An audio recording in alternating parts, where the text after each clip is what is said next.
Hey world, this is Jacob with JL Acres, and wanted to give you an update on the cover crop that we seeded. It's been about 50 days, maybe just a little under 50 days, and we're going to take a look at it. You can see here the field is, the light's a little bad, but the field is green, so stuff is growing. We just had a nice easy soaking rain here, and yeah, it's towards the end of April. People have been planting for about 4 days or so. It gives you an idea of kind of growing degree, planting corn I should say. This is Illinois, we plant corn. So we're gonna dig up some of this and I'll show you what we've got going on here. Alright, there you go. This is the cover crop that we seeded. This you can go back and look at the video when I was planting this. This was corn last year with a lot of foxtail pressure. And we planted a mixture here of some oats. There's some barley. Looks like this row has a lot of those brassicas. We've got some kale and some turnips. There is a few peas. That's a very purple pea. Probably wishing it had a little bit more, more of something. So we'll take a look here. This is going to help to just kind of capture some nutrients that can be cycled back into the soil. Maybe also help with some of the weed pressure, breaking up some compaction from when we chopped this corn and when we chopped the triticale before that. So let's just see. I've got here, I like to dig with a potato fork rather than a spade. I feel like it gives me better soil. So we'll just take a spot here and see what we can find.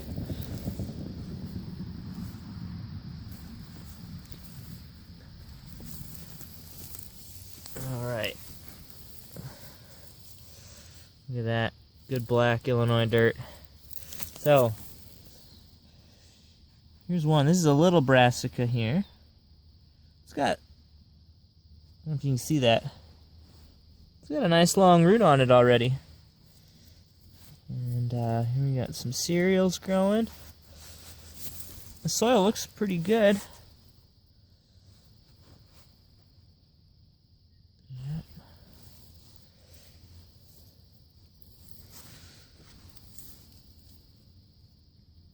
Yeah, that long root there. So hopefully this is going to help with the water infiltration. I'll pick another spot over here. Let's go over here. Let's see what these are doing.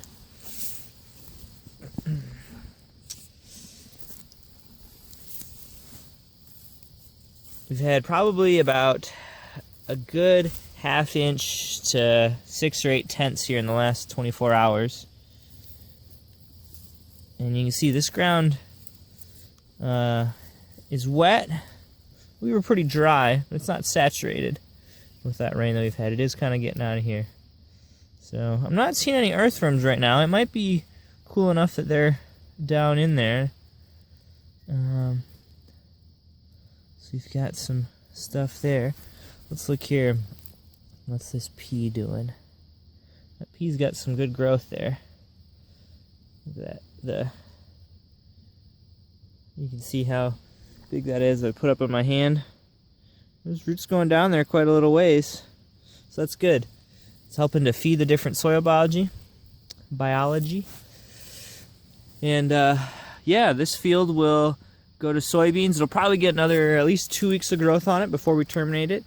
And those of you that know, 2 weeks will put a lot of growth on some of this oats and radishes. I mean, if you just look at the above ground biomass, you know, some of these are a little bit shorter, but this one right here, that's my hand. It's already at the top of my hand right there. So it's looking pretty good. This is a little 20-acre spot. I did leave a check strip in here so we can see what it looks like. And you see this other green spot right there? That was fall seeded, and most of that green is actually, I think it's wheat that survived the winter. There is about 15 pounds of wheat in that mix, but there is also a good deal of kale that also survived.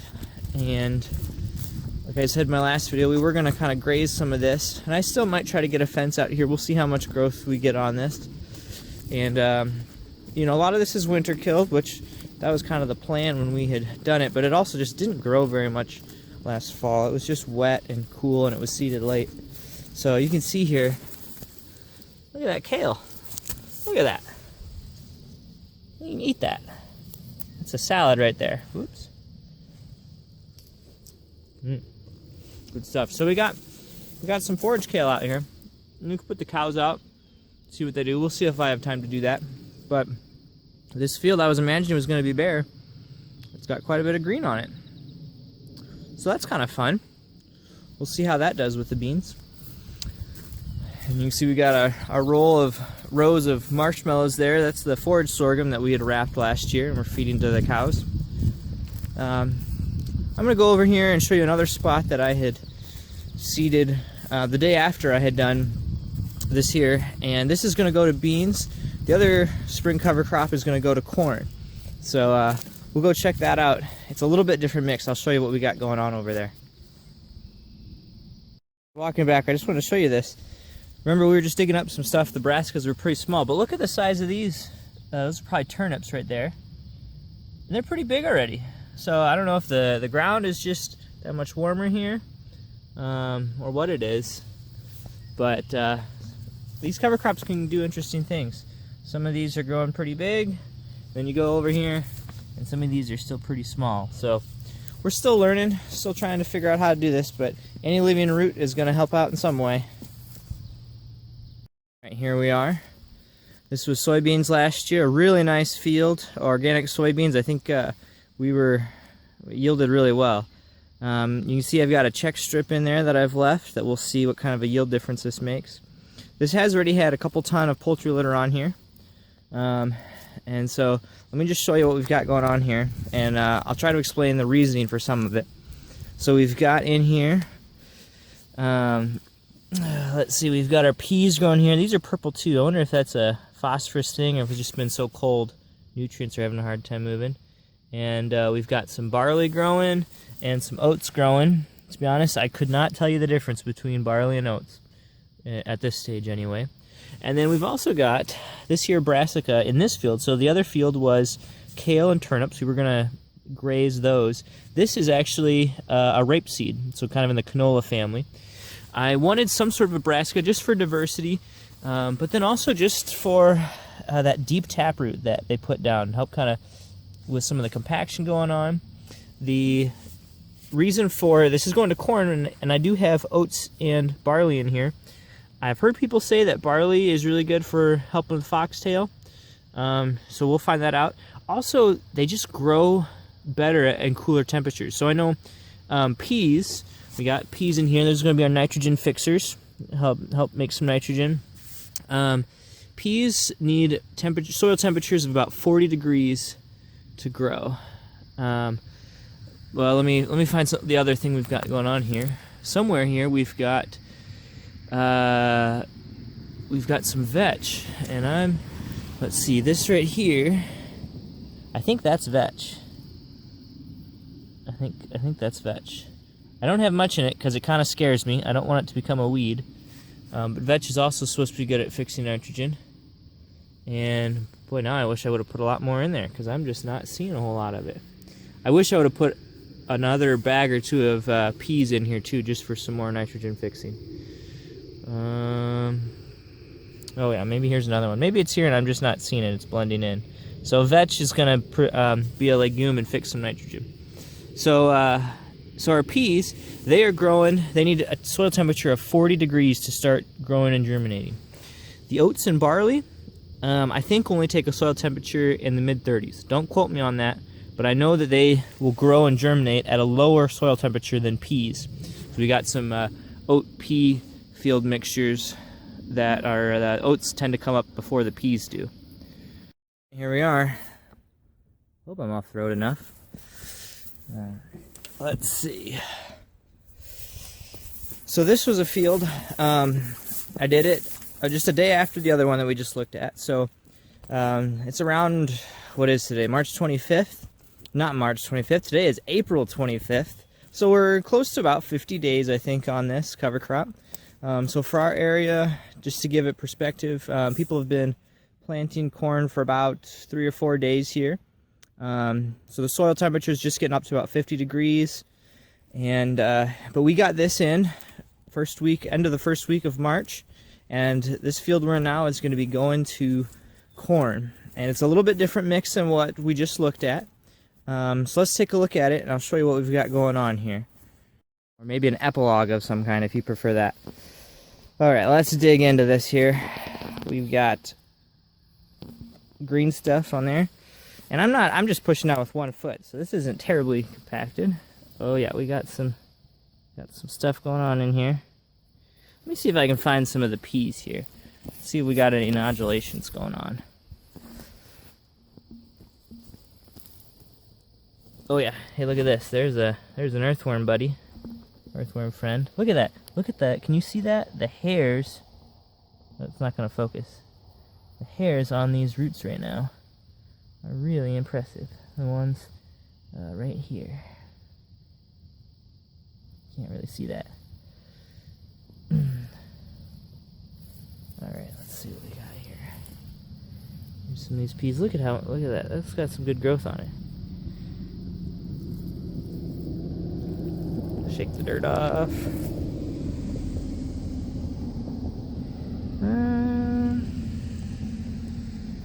Gotta get it in focus there. There might be some tiny nodulations, but it's still pretty early. It's still pretty cold. That soil life that does the nodulations likes a little bit more heat than what we've got. Yeah. We got roots growing on in there, so that's good. Feeding the soil life. Alright. Well, so for future explorations of digging things up, you can give a comment, like, subscribe. Stay tuned. Let's see what this canola is looking like here. You can see the roots are popping out of the bottom of this thing that I shoveled up here, so that's good. Oh yeah, good canola roots here. Look at that, going off my hand. That root doesn't look like much above ground, but there is quite a bit going on down below. Look at that. That's probably a good 6 inches or more root. So in about 2 weeks or so before we terminate this, I'll give you another update, the final update, show you what we got, and then we'll stay tuned and see how the corn does after this. I realized that I just signed off without even showing you any roots, so consider this a postscript. So we got the oats and barley in there, mostly just so that they start growing early and we get some roots going in the ground, get that biology started. You know, I don't know if I'm going to get a lot of weed suppression at this stage because there's a lot of the early season weeds that are growing, but they are going to start germinating, and or they have started germinating, but they're going to germinate at lower temperatures, and that's going to help with get the life in the soil going. They're going to put roots down and help with any sort of compaction or anything going on in there. They're going to scavenge nutrients. That's going to be a big one. And this field, so this is going to corn. So we've already planted our first round of corn, but since this is organic, we're probably not going to actually terminate this for another week or two. And it's not going to get that far along, and I'm hoping it's not going to tie up that much nitrogen. That's why we got our check strip, just to check and see if we do more damage than good with this. So they're capturing nutrients at that early, you know, through March, beginning of April, when nothing else was growing. They were gathering nutrients in and preventing leaching and just accumulating that so that when they break down, they can release that to the corn crop. And then we've got, so peas are going to be in there for legume. The vetch is going to be in there for a legume. Like I said, I was afraid. I'm a little leery of vetch because it does have a hard seed, which means when you plant it, sometimes the seed doesn't come up the first year, sometimes it comes up the second year, and it might be in the midst of a crop. So I put just a little bit in just to see how it goes. And then I've got the canola in there for diversity, for a brassica, and for that deep tap root to hopefully kind of, again, break some compaction. They say every time you add a species, you're increasing the soil life. So you've got certain microbes that are going to live on, say, an oats plant, and they're going to help kind of in that oats plant root zone community. And then so you add peas to that, you've got a different type of soil life that grows in the peas. And so you've got now 2 soil lives, but then you also have a third soil life that communicates between the 2. So then I add my canola, my rapeseed to that, and now I've got a soil life that's specific to the rape, specific to the peas, specific to the oats, and one that communicates between the oats and canola, and the canola and the peas, and the oats and the peas. And so each time you add another thing, you're helping another type of microorganism in the soil.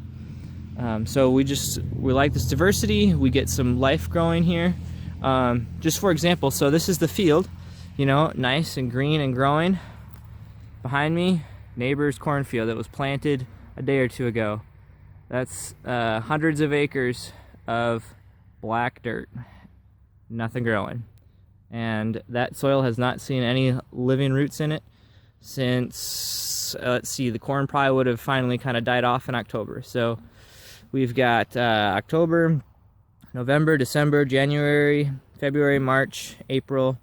So going on close to 6 months with very little growing roots in the soil. And here, this was beans, so we could still say October, November, December, January, February, beginning of March, so we could say half of March. So I've got 1 more month of soil life going in this field. And then he's still probably got another couple weeks before that corn actually gets out of the ground and going. So, yeah, cover crops, they're good for the soil, good for the soil life, hopefully going to help some of the water infiltration, hopefully help with weed control. And you can stay tuned here on JL Acres, and we'll keep you updated with how this cover crop does throughout the year. Stay tuned. We'll also show you our failures along the way as we happen to record them. Subscribe, give us a like, comment, and ask any questions. I'll try to answer them. Until next time.